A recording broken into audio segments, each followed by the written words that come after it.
Welcome to the Deep Dive. Today we're really digging into something pretty foundational, I think, within the Christian faith, this whole idea of making room for God. It's a phrase you hear quite a bit, but what does it actually mean? Is it just finding more time to pray, or is there something, deeper going on?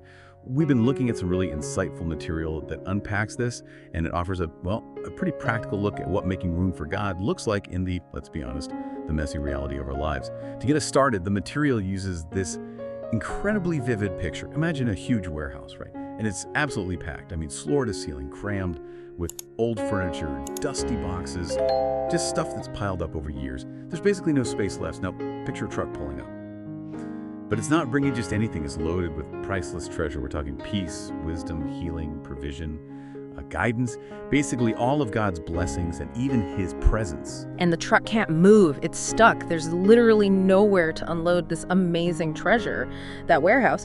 Well, that's often what our hearts and lives look like. They can get so full of, clutter and noise that there's simply no space left to receive what God really wants to bring in, and no space for Him to actually settle down. Exactly. So our mission in this deep dive is to really take an honest look, an inventory of what this clutter actually is, because honestly, it's not always what you might think. We'll explore why clearing this space isn't just like a nice idea, but why it's urgent and powerful, and how we can actively prepare our lives so God doesn't just visit occasionally, but actually makes His home there. It's a shift in perspective, isn't it? From just trying to get rid of bad things to actively creating space for the most important one, God Himself, to come in and dwell. Yeah, let's start right there with clearing the clutter in our hearts. It's a powerful point made in the material that you can feel incredibly full inside.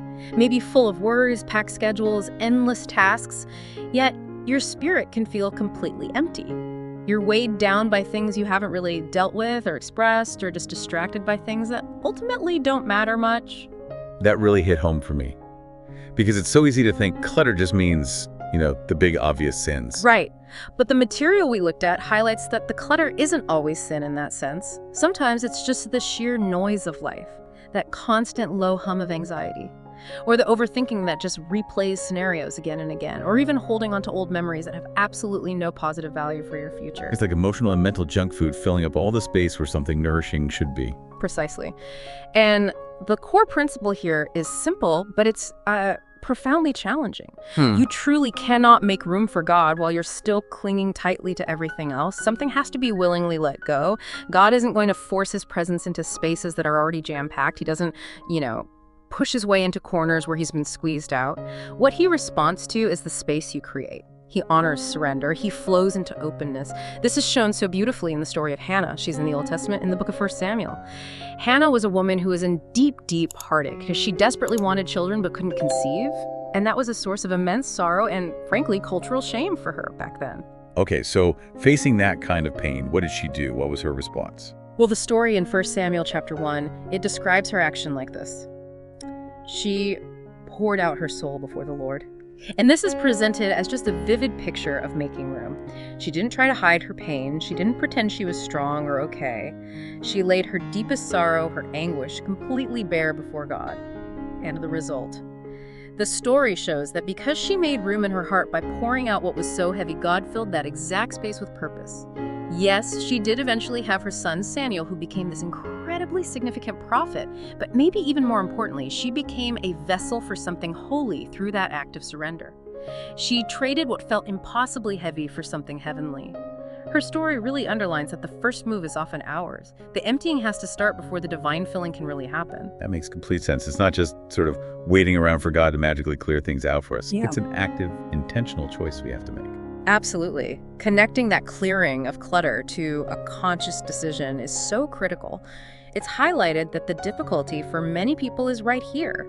They pray for God to take away their pain or their problems, but they haven't actually loosened their own grip on them. They're kind of waiting for answers while at the same time refusing to release their control over the situation or how it turns out. It's like asking someone to help you carry a really heavy box, but you're still holding on to it just as tightly yourself. Yeah. Makes it impossible for them to help, really. That's a perfect way to put it. And it's pointed out that even good things, things that are actually blessings from God, can become blockages if we cling to them too tightly, if we elevate them above the giver himself.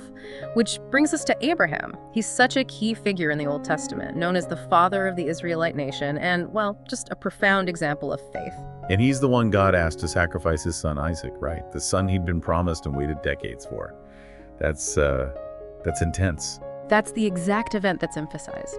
Abraham's willingness to let go of Isaac, this miraculous, promised blessing that he cherished more than anything. And the insight here is just incredibly powerful. Abraham didn't actually lose his promise in the end, but by being willing to release Isaac, he demonstrated that his heart belonged completely to God, above even the precious gift God had given him. This act is presented as a picture of putting things on the altar.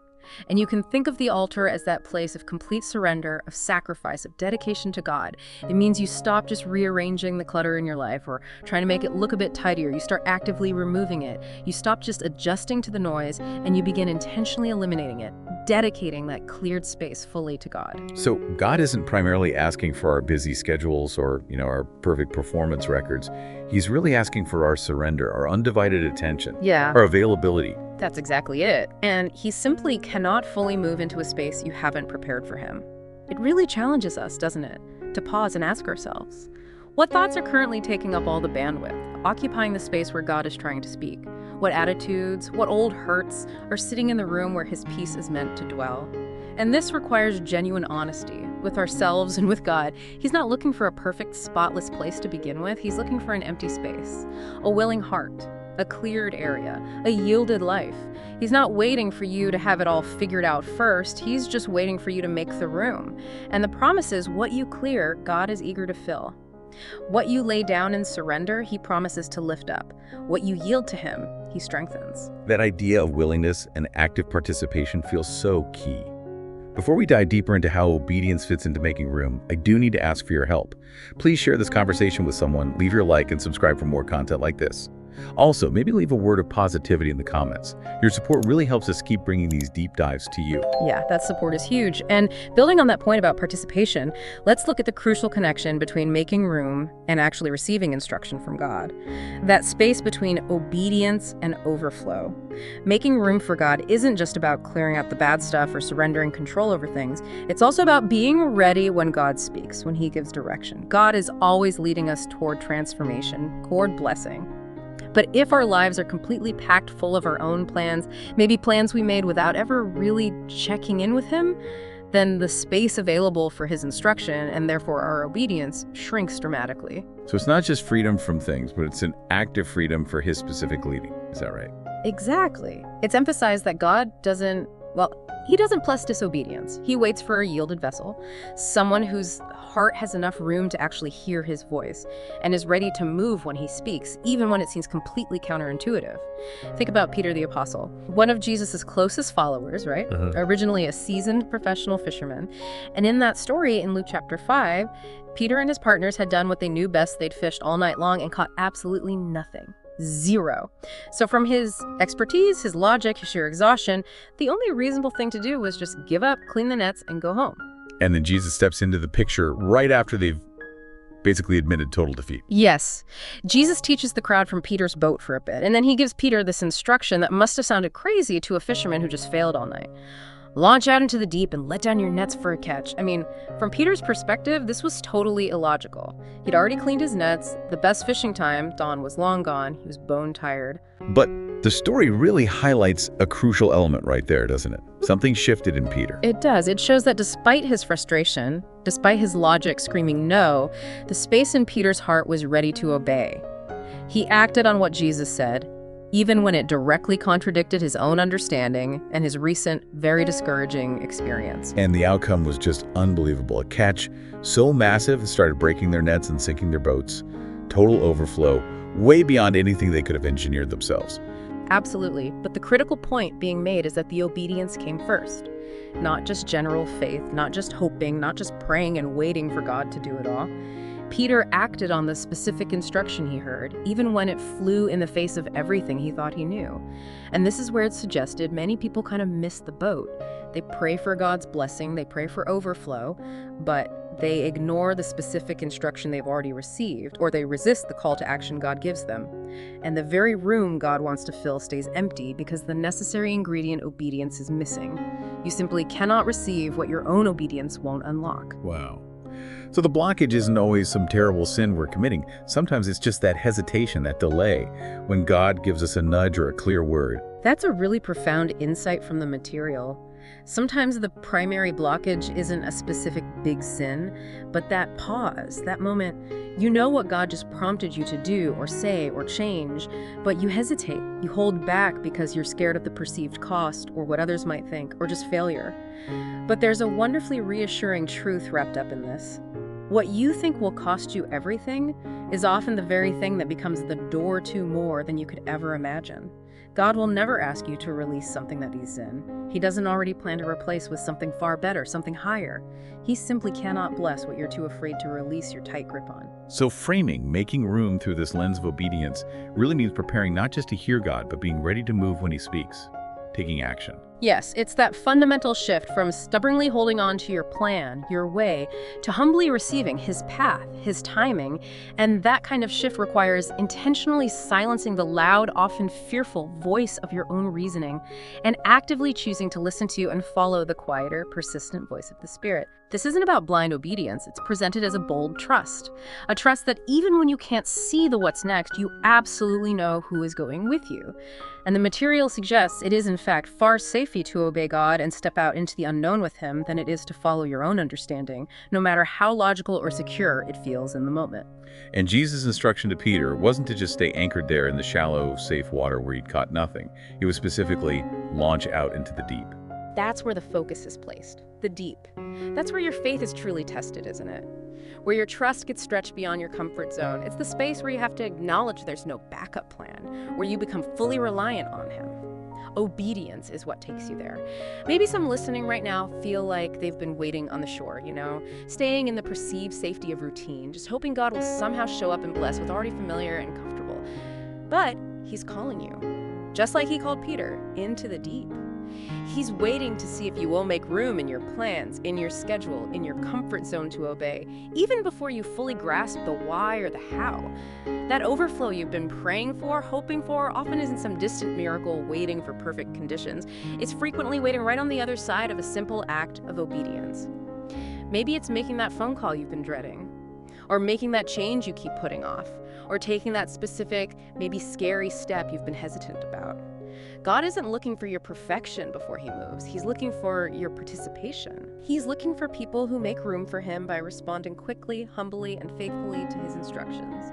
Room is created in your yes. It's created in your now. It's created in your willingness to trust what He sees and what He asks you to do, even when you can't see the full picture yet. Okay, so it's moving beyond just a spiritual spring cleaning, or even just obedience to specific tasks. It sounds like we're talking about preparing for a deeper, more permanent presence. Exactly. Moving to another, perhaps deeper layer of this whole idea, the material really highlights that God doesn't just want to visit your life occasionally, like a guest.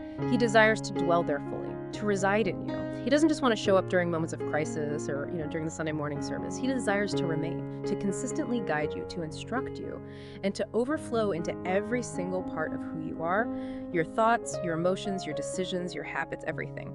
But the condition for this deeper, abiding presence, as explored in the material, is pretty clear. He won't force His presence into a life that's only open to Him part-time, or a life that's already filled up and competing with other idols, constant distractions, or double-mindedness. He makes His home where He is welcomed without restriction, where He is given the highest place, the seat of honor. So to make room for God in this sense means you don't just clear out some space here and there. You actively prepare your entire life as a place where He can dwell comfortably, making His presence your absolute highest priority and your most cherished possession. This really feels like something King David understood deeply, doesn't it? He was, the most famous king of Israel, called a man after God's own heart, even with his well-known failures. Yes, absolutely. We see David's heart reflected so clearly in a verse from Psalm 132. He expresses this fervent desire, making it his personal mission, quote, "Until I find a place for the Lord, a dwelling place for the mighty one of Jacob." And David wasn't just talking about constructing a physical temple building at that point. He was expressing this deep personal hunger to prepare a place for God's presence in his own life and in the life of his nation. That verse just speaks of urgency, passionate hunger, a dedicated pursuit. And it's pointed out quite powerfully that you can outwardly build a life that looks incredibly successful. Hit all the career milestones, have strong relationships, achieve notable things. But if your inner space, the very core of who you are, is empty of God's tangible presence, you can still feel this profound, echoing hollowness inside. So there's a really significant difference between just experiencing God's presence in specific moments, maybe like a spiritual high, and actually hosting him as a permanent resident in your life. There absolutely is. It's the crucial difference between fleeting moments and genuine habitation. God desires to settle into your daily thoughts, to be the primary guide for your decisions day to day, to shape your deepest desires, and to actually dwell within your everyday habits and routines. This is the powerful truth that Paul the Apostle was trying to get across. Remember, he went from persecuting Christians to becoming arguably the most influential early missionary and writer. He was teaching this to the church in Corinth. In his second letter to them, 2 Corinthians chapter 6, he quotes God saying, "I will dwell in them and walk among them. I will be their God, and they shall be my people." And then Paul immediately follows this by reminding them, "You are the temple of the living God." The material frames this as nothing less than a blueprint for true intimacy with God. If we genuinely want God to stay, to make his home in us, then we have to be intentional about what we allow to enter our temple. And we must actively remove anything that offends his holiness or competes for his rightful place on the throne of our lives. You simply cannot treat the sacred dwelling place of God casually, or entertain things that defile it, and then expect his abiding, comfortable, powerful presence to linger. It's really important to remember, this isn't about achieving some kind of sinless perfection before he'll dwell, though, right? Because that's impossible for us. Exactly. That's a crucial clarification. The clarity offered is that this is fundamentally about reverence. It's about giving God the highest seat, the place of honor, not just reserving a small spot for him in the corner when it's convenient. Think about the story of Obed-Edom.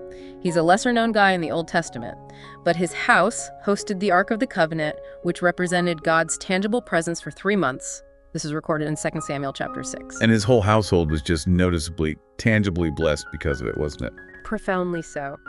The story describes how God blessed Obed-Edom and his entire household during that time, simply because God's presence was dwelling there. The whole atmosphere of his home changed. Why? Because he made space for God's presence, he honored it, he treated it with reverence, he received it as a divine reality and the highest priority, not just as some burdensome religious obligation or something to be feared and kept at arm's length. Now, the material we looked at identifies a common disconnect, a misalignment that many people experience today. They deeply desire God's blessing, his favor, his power in their lives. But they're often less interested in his blueprint, his instructions for how they should live. They want the results without investing deeply in the relationship. They want power without pursuing purity of heart. They want favor without the foundational requirement of obedience. Preparing your life as a true dwelling place for God requires intentional alignment. It means consciously building your days around him, not just trying to squeeze him into the leftover margins of your time. It means actively guarding your heart, understanding that you are now carrying something incredibly holy and precious within you. It means protecting your peace, recognizing that his peace is a key indicator of his presence dwelling comfortably within. It means choosing moments of silence in our incredibly noisy world so you can actually hear his quiet voice. It means being willing to adjust your schedule, your habits, maybe even your long-term aspirations, because you recognize that your time and your life are, in the deepest sense, no longer solely your own. Yes, this is costly, it requires sacrifice, but it is sacred, and ultimately it is profoundly transformative. Thinking about the early church, like in the book of Acts, they weren't just meeting up for religious services. They were actively making space, weren't they? Preparing themselves to be filled with the Holy Spirit. Absolutely. That story in Acts chapter 2 is so powerful, it describes their experience on the day of Pentecost. And suddenly there came a sound from heaven as of a rushing mighty wind, and it filled the whole house where they were sitting. The point made is that the room they were in wasn't just physically prepared, it was spiritually available. Why? Because they were waiting together, they were worshiping, they were unified in purpose, and they welcomed him without reservation, without holding back. And the Holy Spirit came, filling every space, resting powerfully in every single life present. That's the kind of place God fills. Not a perfect place, not a place that has everything figured out or looks pristine on the outside, but a surrendered place, a yielded heart, a hungry soul. God responds powerfully to genuine hunger for his presence. He draws near to those who intentionally draw near to him. He rests where he is revered and given the highest priority. And he profoundly blesses the space that is actively cleared and prepared for him. So, okay, let's try and pull all of these incredible insights together. Thinking about the listener, what are the most practical principles we can take away from this material for actually making this kind of room for God in our everyday lives? Yeah, based on everything we've explored in this deep dives, I think we can really boil it down to 4 key actions, and they're all interconnected, things the listener can really grab hold of. First, it's about intentional clearing and surrender. And this isn't passive at all. It means actively looking at your life, identifying, and then willingly releasing the clutter. That's the fears, the constant worries, the endless distractions, maybe old hurts you're nursing, even the good things you might be clinging to that are just taking up space God wants. And you do this through radical honesty, by pouring out your soul to God, just like Hannah did. And you trust that as you clear that space, God is ready. He's eager to fill it. And as you lay down what feels so heavy, He promises to lift you up and carry that burden with you. Second key action is releasing control. This involves being truly willing to put even your most cherished things, relationships, possessions, your carefully crafted plans on the altar, metaphorically speaking. Just like Abraham was prepared to do with Isaac. It's a powerful act of trust, showing God that your heart belongs completely to Him above any of the gifts He might give you. Third is responsive obedience. This means cultivating a heart that isn't just ready to hear God's instruction, but is prepared to act on it quickly, even when it doesn't make logical sense or feels really costly or requires stepping out into the unknown, like Peter launching his boat back into the deep after that long, fruitless night. Obedience, even in those small steps, is presented as the key that unlocks God's promised overflow in your life. And fourth, and this ties it all together, is prioritizing His presence. This goes way beyond just seeking moments with God during worship or when you're in a crisis. It's about actively preparing your entire life as a dwelling place for Him. It means intentionally making Him the ultimate priority, guarding the inner space of your heart from things that you know would grieve Him or offend His holiness, protecting the peace that comes uniquely from His presence, and making choices day by day that consistently reflect His importance in every single area of your life. This is what leads to that deep, lasting transformation and a consistent peace that isn't just dependent on your external circumstances. Yeah, and the material really encourages some honest self-reflection on these points, doesn't it? Prompting us to ask ourselves, okay, honestly, what kind of space have I actually prepared in my life for God? Does He have full access, like to every room of my heart and mind?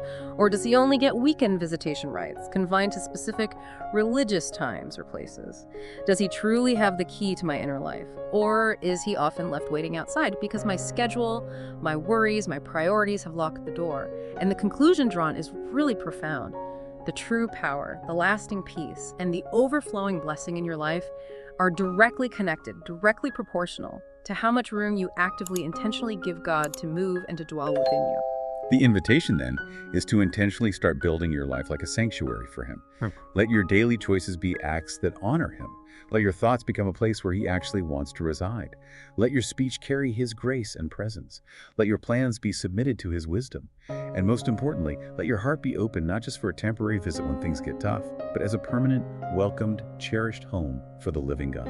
It's definitely worth noting, too, that the material we looked at places a significant emphasis on prayer throughout this entire process. And not just formal, recited prayers, but that kind of raw, honest pouring out of your soul that Hannah demonstrated. This includes asking for forgiveness for the clutter you realize you've been holding on to, actively surrendering that clutter to Him, seeking His dwelling presence daily, and asking specifically for the wisdom, the healing, the guidance, and the protection that only His presence brings. And finally, woven through the material, there's a clear invitation presented. It's framed as the fundamental first step in truly making room for God to enter and dwell in your life, accepting Jesus Christ as your personal Lord and Savior. This is presented as beginning with an open and repentant heart, honestly acknowledging where you've fallen short, believing in Jesus' death and resurrection as payment for those shortcomings, asking for His forgiveness, and then personally inviting Him to come into your heart and make His home in your life. It's really positioned as the ultimate act of clearing out the old self and making room for the divine to move in. So as we wrap up this deep dive, it seems incredibly clear that making room for God isn't just some passive, abstract concept. It's an active, ongoing choice. It involves intentionally clearing out the clutter from our hearts and lives, responding to His specific instructions with quick and responsive obedience, and dedicating our lives, moment by moment, to preparing a place where His presence can truly dwell and feel at home. And the beautiful truth is, God is always responding to the space you make available to him. He is waiting. He is eager to fill it, to overflow it, to transform it completely from the inside out. Your conscious obedience acts like the key that unlocks that greater space for him. Your yielded heart is the open invitation he's been waiting for, and your surrender creates the place where his presence can finally reign supreme without limit in your life. So as you finish listening today, here's maybe one final thought to sit with, to mull over. What is one small practical step you could take today, maybe even right now, to clear out just a little more clutter in your heart, or to make just a little more room in your schedule or your priorities? Do it trusting that God is waiting, and he's wanting to fill that very space you create in a way that is likely beyond anything you can currently imagine.